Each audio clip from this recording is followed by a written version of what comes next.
basically what we do here is we go in and list the adapter, and then we query the mode it's in. So we query the interfaces, and you can see here that both interfaces are right now running Ethernet.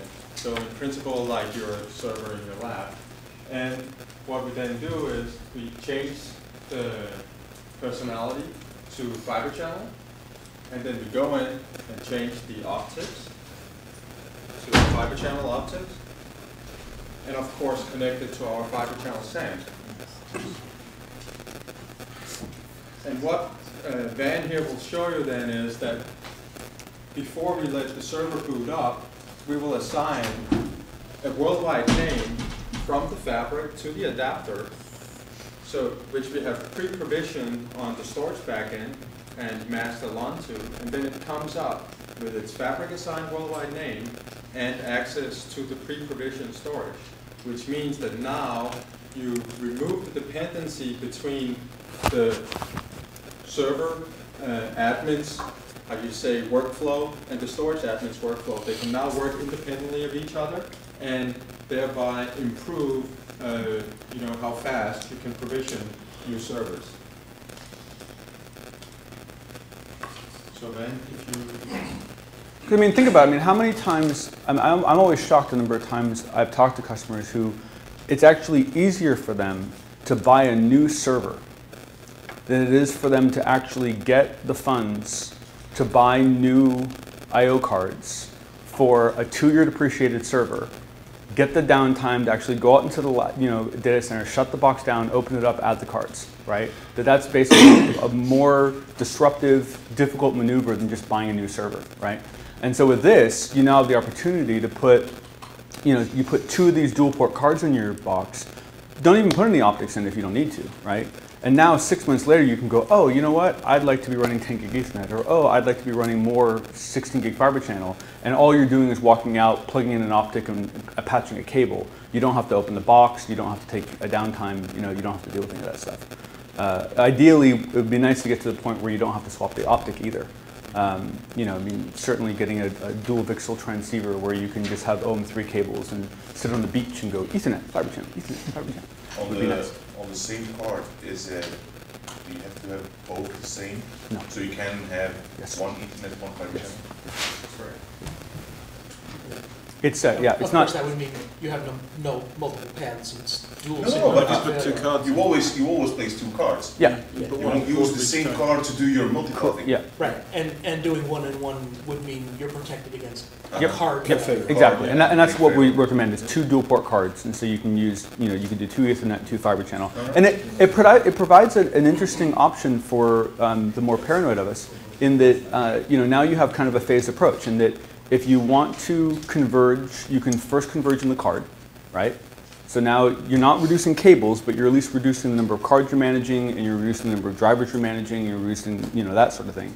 Then as you get comfortable with it, you can move that up to the top of rack switch with the same card, right? Now you put in 4 10 gig Ethernet transceivers, plug that to the top of rack switch, and at the top of rack switch you break out to native fiber channel, right? And so you kind of have your options as to how deep into the rabbit hole you want to go before you break off. By today's servers, connected fiber channel, when I get the top of rack switch, turn them to CNA and stop using the 1 gig LOMs, and that means that the conversion to FCoE is just the switch. There's nothing I have to buy for every server.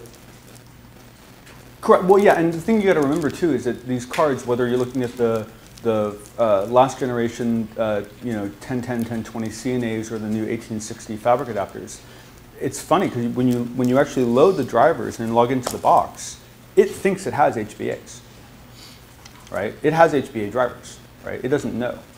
Because the thing, we honestly, we did kind of a poor job of marketing the term fiber channel many years ago. And that fiber channel is not just fiber channel, it's FCP over fiber channel, right? FCoE is FCP over DCB, right? So NCAP, DCAP back and forth between them is not that big of a deal really, right? I mean, you still have P-log-Es and F-log-Es and all this stuff you know and love, right? It's just the main thing you lose is that buffer-to-buffer credit system that exists in fiber channel. So if we can get the option of a buffer-to-buffer credit system put into DCB, now you have something very, very close to Fibre Channel, just running over something that is a little easier to get your hands on, right? And the truth is, some people are running it today and they don't even know it. Some of the blade enclosures use it, so they don't have to put HBAs on each of the cards. So the Fibre Channel card on the outside is raw Fibre Channel, but the inside bus from the card to the actual blades is actually running FCoE, and a lot of people don't even know it. The single hop, in-cap, decap, is a piece of cake.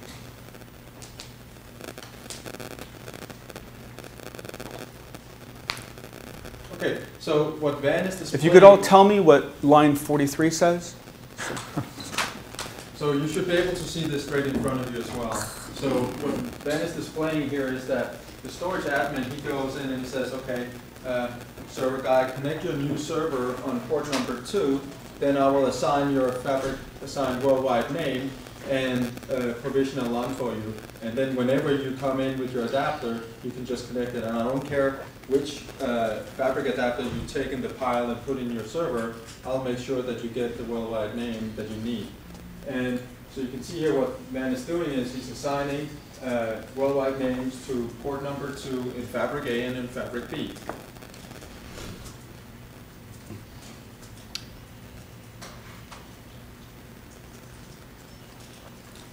Makes for a very easy method to move things around if you're doing worldwide name-based zones, and you can move your worldwide names. Right? So it's written. Yeah. So you can see the private A I assigned with the worldwide name was some arbitrary number and then ending with 01. You can see this is a made up worldwide name, can't be the real one.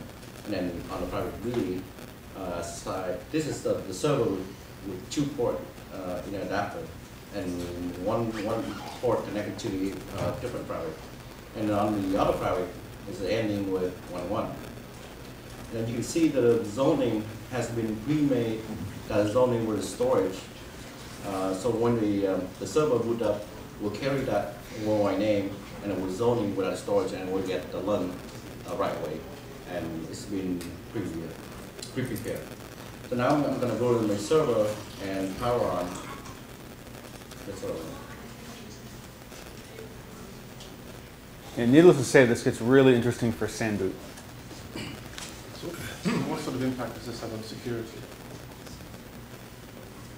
It depends on what side of the security conversation you're on. More flexibility to mess about with things.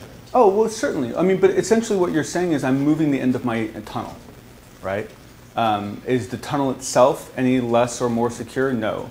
But it does mean that now someone can put wheels under your house and move it, right? So, you know, you have to manage it, right? It's always the trade-off, right? Flexibility and agility always mean flexibility and agility. Yeah, it's like you're port zoning and then you lose a... Yep, You're going to move it somewhere else because you've lost a port. Yep. You do worldwide M zoning and then HBA first. Yep. Yep. Well, and that's the nice thing now is that you do it based on worldwide name, and now you can go through 3 different HBAs in 10 years, and it doesn't matter because you're pushing the same worldwide name to it each time, right? So you're not doing all the rezoning and not doing all that. I mean, the number of customers who end up with phantom worldwide names in their configs because they added a new one. They didn't really feel quite safe to remove the old one yet, right? And then they never go back and actually do it, and so it starts building up. And So we have now in the HBA you have now the choice or internet or Fibre channel.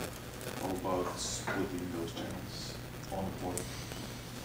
so on the same, if you wanted, splitting in channels. So if you want to run both, let's say you want to run block and file level storage off the same port, you do it over 10 gig Ethernet with DCB, and you'd run something like iSCSI and NFS, right?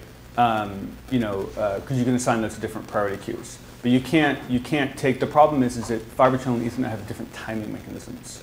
So even though they may both use an OM3 cable, you can't run both of them over the same physical cable without some abstraction transport. I mean, it is possible you can encapsulate it and so forth, which is essentially what FCoE is. You can, if you want to get really sophisticated on the adapter when you put it in CNA or Ethernet mode, you can create what we call virtual NICs. and you can create one of them as a CNA, and then the next ones as just standard NICs. And that would mean that the first one will be able to run DCB, and then the other ones will behave as you know, a normal NIC connected to the network. How many of you You can't run fiber channel and Ethernet on the same physical port. at a primitive point, yeah. Going to the flex fabrics. Sorry? Oh, no, if you want to design your own proprietary protocol, you could probably get it to make toast. Absolutely. Yeah.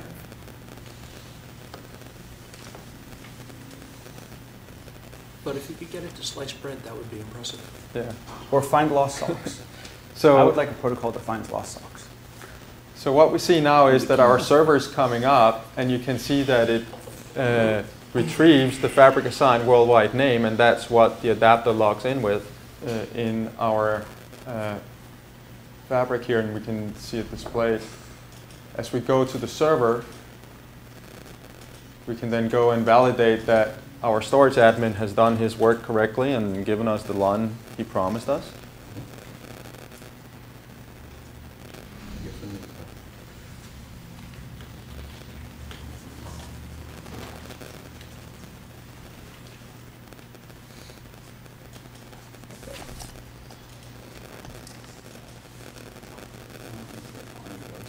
So now we can base worldwide names on anything we want. Right? Pretty much make it up. Are there going to be any recommended? With great power comes great responsibility. So, are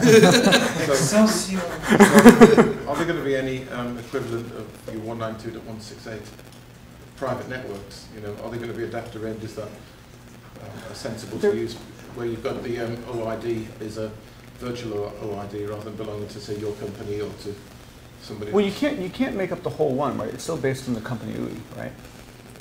Can you rewrite the entire worldwide name? Yeah, you can. You can Do the choose it whole exactly as you want, but of course you're not following, you know. Yeah, but you've got no, your standards, but- OID is completely wrong in that for a start, isn't it? So the software's not going to recognise it. So it's not going to be able to look it up and go, oh, that's an HBA from that vendor. Because Correct. You can't pick that sort of thing out. Correct. I just wondered if there were going to be any generic ones that use these locally, because they're not going to be ever assigned to an actual physical vendor. And it also offers some interesting management capabilities, right? Because let's say you have a lab, right? And you say, okay, you guys get these 20 worldwide names, and you can assign them to whatever HBAs you want, and you can get new HBAs and you can move them. But if you want a new worldwide name, I need a PO, right? If you want to start getting into the kind of the build-back sort of model, right? So you can see here, Van's gone in and listed the HBA seen from the ESXi server, and we should be able to see that we have a LUN on our storage array. And then he can go in and create a data store on that LUN. Actually, it's interesting. How many of you are familiar with SR-IOV? Okay, so a little frustration as to the speed in which it's available? No, a lot. So, so one of the things that we were able to do that I'm actually kind of excited about is that there's two sides to it. There's the kind of pseudo SCSI devices that you present in the card, and then there's what the operating system then takes and multiplies to get the other side of it, right? So we went ahead and exposed our side of it, regardless of whether they turn on theirs or not. So even if the operating system you're running doesn't support it, as Marcus mentioned before, you can turn on the 8 base functions per port. So you can actually turn on 8 Ethernet adapters per port, and they are, hardware. They're pseudo SCSI devices. So they show up as 8 PCI devices with different PCI IDs. Exactly. And right. then the operating system sees 8 regardless of whether it supports SR-IOV or Yep. Now today it's just for Ethernet. I don't remember what release we're planning on turning on the fiber channel, multiple fiber channel ones, but I know it's coming. And today it's 8, right? So to get up to like 256, you need the operating system to then extrapolate and multiply, right? So, but if your OS vendor is dragging their feet, we at least give you 16 of them on a 2-port card. And the current drivers support that? Yep, we've been shipping that for a while now. And that means you can assign priority in QoS per. It's Yeah, nice. and it means VMware won't complain that you're trying to put iSCSI and vMotion on the same port because they're, as far as VMware is Yes. concerned, they're two different ports. Yes. But you can put them on two different vNICs, and then your ESX server will see them as physical adapters. You Right, put them in And then separate. we'll stop going. The best practice is Yeah. to not do what you're doing. Yeah. So we can see that we were up with our data store here using the Fabric Assign worldwide name. What I would like to do now is take us a little bit further and look at the Fibre Channel Fabric on our 8510 platform, which is the new DCX platform based on our Condor 3 ASIC, and show you some of the capabilities that are there. So there are a lot of new enhancements in the new platform, such as ISL compression, ISL encryption, Dport functionality, as John mentioned earlier, where you can go in and run diagnostics on your ISL links before you take them into use. And then or you're in a campus situation, you got a building across the way over dark fiber, and you want to see whether everything's clean and you can actually hit it and so forth. Very cool. Another thing is that we have QSFPs on our core blades, which means that now you can use optical ICLs, so optical inter-chassis links, to connect your backbone DCXs with. Well, and rather than those elephant trunk cables. Exactly, yeah. You didn't like those? Well, only if you never had to move them. Well, that was meant to convey. Elephant trunk was a term of endearment. Yeah, fire hoses. They're actually handles in case you're. Yeah, so they're optical. They're 50 meters. They're using standard QSFP. I think they're 12 fiber cables. You can get them off the shelf for the most part. And so with the number of switches you can link together, what this means is you can put a DCX in each corner of your data center and have them linked up over optical and basically manage them as one switch. What did you say the distance was? 50 meters. 50 meters. Yeah. So this Your from small data center. Not if you're SuperNet. Not a SuperNet, yeah, that's right, yeah.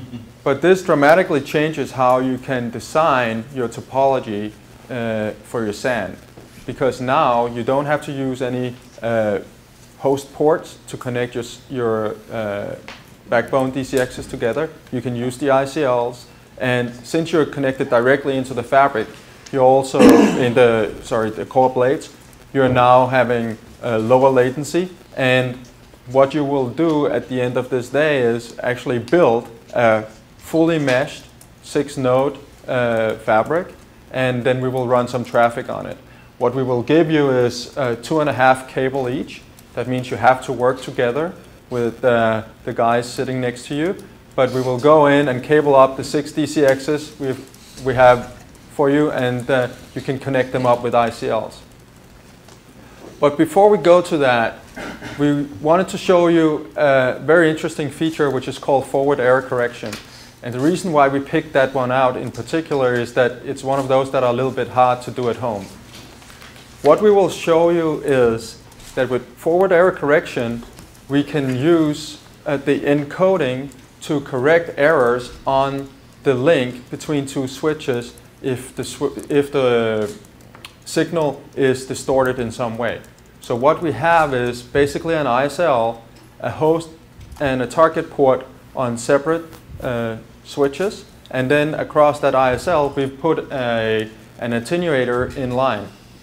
And we will show you that without forward error correction, when we distort the signal at a certain dB level, that storage traffic stops. And then we turn on forward error correction, and you will see that it resumes, and that we can go even further and distort the signal even more before we get so far out of what we can actually do error correction on. And how does it work? So yeah, how does it work? So it's basically the overhead in the encoding. So there is an additional stream that does like a CRC error correction check, and that's how it works. So what we will do is we will ask Wendy to go to the lab, because we don't have remote control on our attenuator, unfortunately. And then we will put the attenuator on your screen. Can you hear me? Yes, sounds good. Can you hear us? Yes, walk into the lab. Okay, very good. What a disciplined button voices.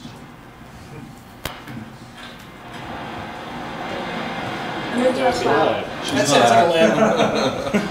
Okay, so that sound. we're not just ready yet, so just give us a few seconds here. You want to see the video of head-mount camera. Yeah, why didn't we set her up with a head-mounted camera?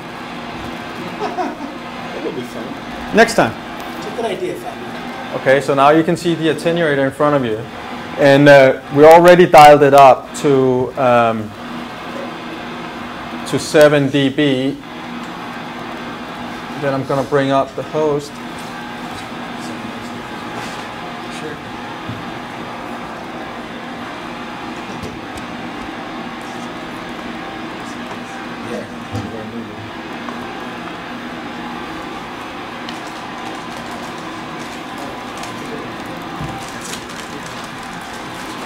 And we're going to start some traffic here. Okay, so you can see now that we are running traffic. And how do I get that on there? Where can we see that you're running traffic? Yeah, I'm trying to get that on your screen. Hang on. No, that's the... We'll just do it like this. Yeah.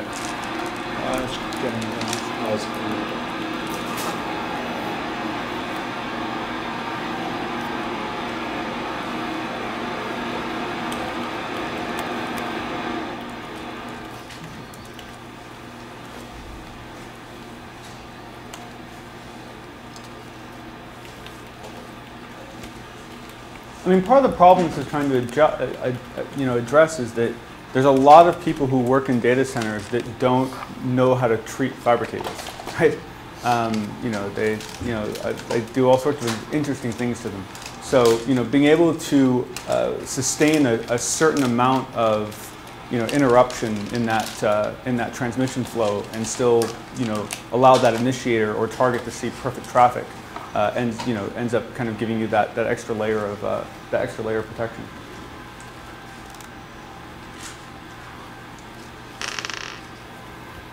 And essentially, then if you got into a situation where it exceeded a certain level, then you have the option of then taking the port offline and running Dport, which will then allow you to do much deeper diagnostic of what's happening between those devices. This forward error correction is just a feature of FOS, yeah? And it's tied into the. Do the transceivers have to support it? Well, it have to be It's on the 60 gig platform. Yeah. So it has to be 16 gig. And it's a combination of encoding and for error correction. That makes for a much more reliable transmission. Scott, that can be on the 8 gig blades or the 16 gig blades for the chassis directly on the 8510. It's only on the 8510. It's only but it could be 8 gig or 16 gig. No, it's only the only 16 on gig. 16 gig. Only 16 gig. Yeah. No, it's been part of some of the confusion is that, for the 16 gig stuff, yeah, I mean 16 gigs, more Netflix. But there was a lot of other technologies thrown into that, right? I mean, that's where you get the, all the compression, and the encryption and Dport and the error correction and so forth. So there was a lot of functionality added to that hardware. I don't know what Dport is, I'm sorry. Oh, my apologies. So Dport is essentially one of those cool things that we had internally that we finally decided to show you guys. Basically, it's the ability to basically turn off a port and put it into a diagnostic mode and run a series of tests on that line. Actually be able to tell, how long the cable is, what kind of quality the transmission is, and actually do some actual cable testing so that you could figure out whether you were having, issues before you actually brought up the site. So there's an OTDR built into the switch? Say again? There's an optical time domain reflectometer built into the switch? Well, so you laugh, but here's the thing. If you're going to be doing line rate, frame level spraying across links, you have to know the length of the cables, right? So Because that, nanoseconds matter. and so essentially, you know, and that's why, like, even on the new VDX stuff, right? If you take 2 switches, plug 4 cables between them, going from the same ASIC group to the same ASIC group, so the high-end Brocade trunking should turn on, but 3 of those cables are 5 meter, and one of them's 10 meters, it will build 2 different trunks, and it will ECMP across them. So we do measure cable length whenever you bring up a new line. Howard, what was that? Optical what? Time domain reflectometer.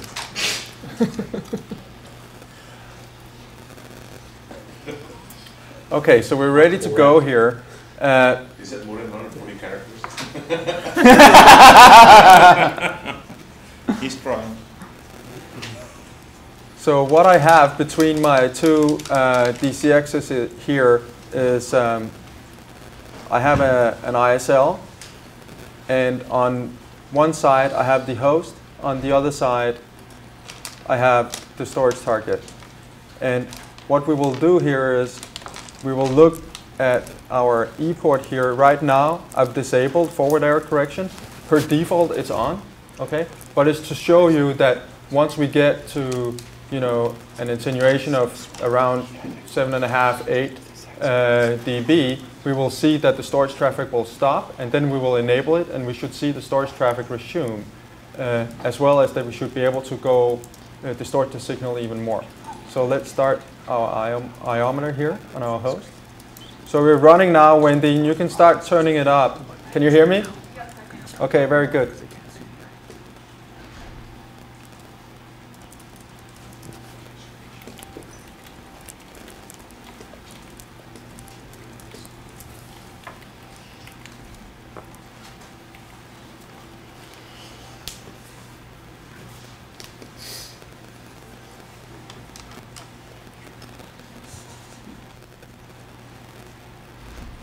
Well, there's some packet loss.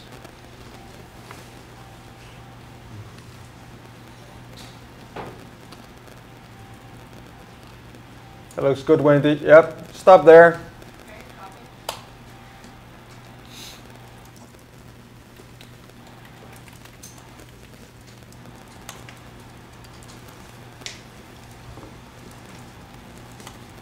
So you can see now it's enabled.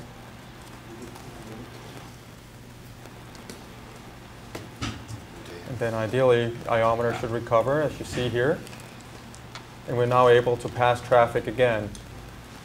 And Wendy, you can now start to dial it up a little bit more. Yeah, because before we had no error correction at all, right? Now we have full error correction. Obviously, the traffic runs better. And I think you can easily go to 8.5 and hold it there. And we can see if we're good. Yes.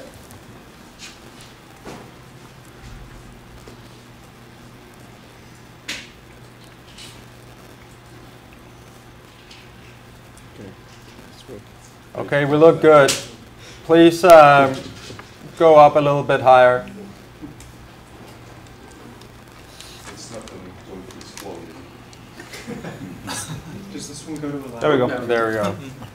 Turn it up to 11. And now we're no longer able to recover. And I know it's hard to visualize, but the amount of disruption she's causing, you would have thrown that cable away a long time ago. Yeah. Like, that's really bad. Thanks a lot, Wendy. Thanks. Okay, so what kind of, what would these be seen as?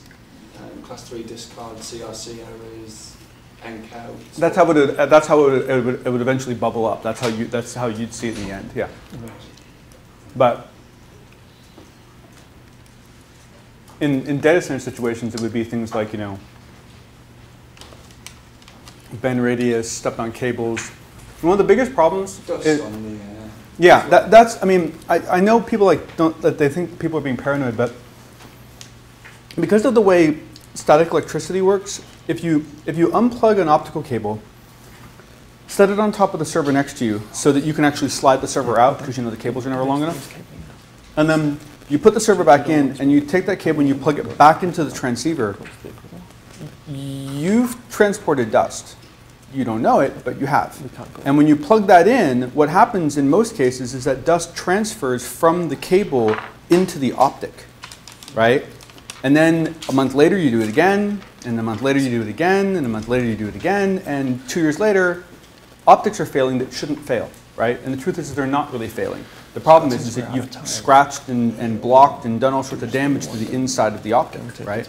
So in many cases, if you don't have those little caps to put on the end of the cables, you're actually better off pulling out the whole transceiver with the cable in it and setting that on top of the server, right? I know, totally, man. Look, Those that's aren't rated for multiple inserts. that's why we have all these funky little keys, right? I mean, no, it's not easy, right? But I mean, it's gold plated and being electrical. no, I mean, what you should be doing is putting the caps on the thing, right? But you know, But nobody does. but no one does. So, but that culminating dust transfer over a period of time is it's murder, man. What it does is this, right?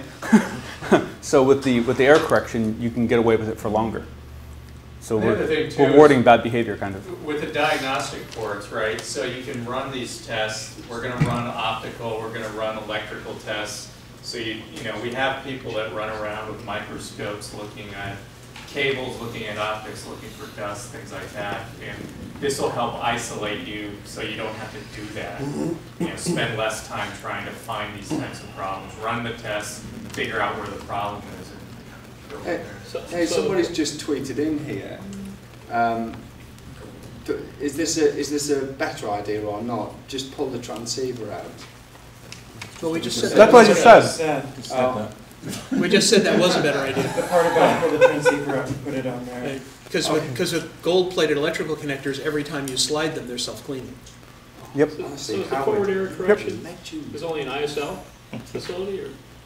It's ISL Today. or I think it's also under ICLs as well. I'm sorry? Yes, but it's not to the host port or to the Right now, storage port. it's switch to switch, right? Yeah. The goal is to eventually start turning on as much of the stuff as we can in the card as well. But it gets a little harder at that point because a lot of the stuff isn't standardized, so it's stuff that will only work with our cards. Wow, finally a reason to buy Brocade cards.